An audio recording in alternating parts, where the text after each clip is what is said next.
If you just can't get enough of teenagers and their friends trying to save the planet and other planets throughout the universe, then today's book just might be for you. Today I'll be reviewing Nicola Berry and the Shocking Trouble on the Planet of Shobble by Liane Moriarty. Welcome to Spencer Reads Everything. I am your host, Spencer Duncan, and today I am taking a look at the second book in the Space Brigade series by Liane Moriarty. Now, if you know me, you know I'm a huge fan of Liane Moriarty, and I love reading her books for adults. This is her effort at writing some young adult to, more juvenile writing. And she has 3 books in the Nicola Berry series. It has a couple different names, Nicola Berry and the Space Brigade.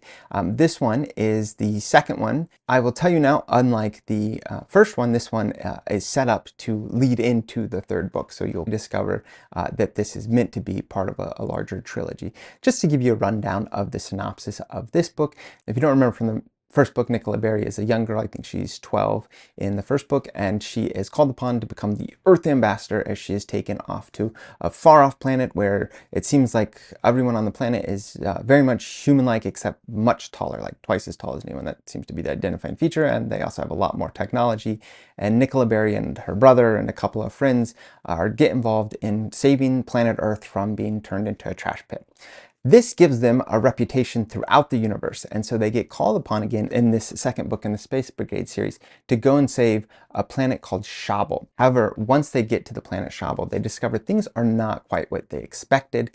There seems to be significant social inequality in this planet. Most of the population is used for essentially manufacturing and the mining of chocolate. That seems to be Shobble's main export, is this universal, well-known chocolate. So Nicola Berry and her friends are encouraged to actually try to put down an uprising among the population that are trying to fight for their rights for more resources, opportunities, and actually getting paid for all of the work that they do for the king or emperor of Shobble. So after she's encouraged by the leader of Shobble to put down this uprising, she herself then goes on this quest, which involves getting to know all sorts of additional cast and characters throughout Shobble and discovering what exactly the planet is like and what needs to be done to either put down this uprising or to join the uprising and to help overthrow the leader of Shobble.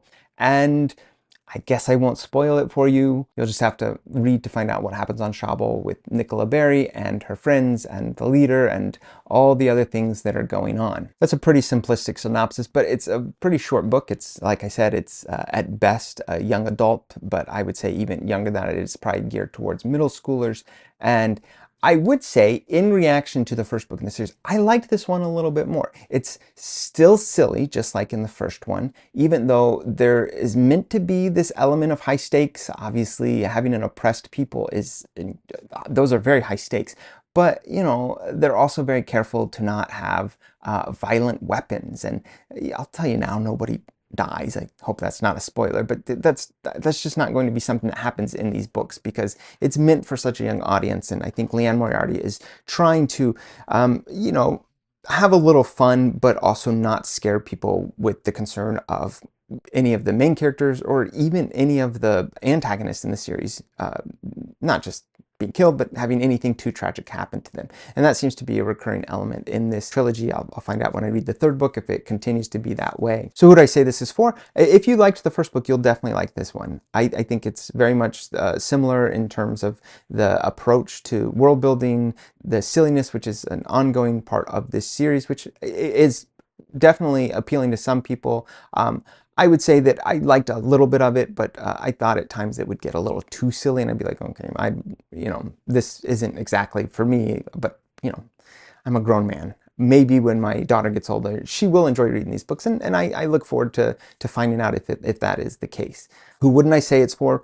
Well, I wouldn't say it's for anyone that's not a teenager.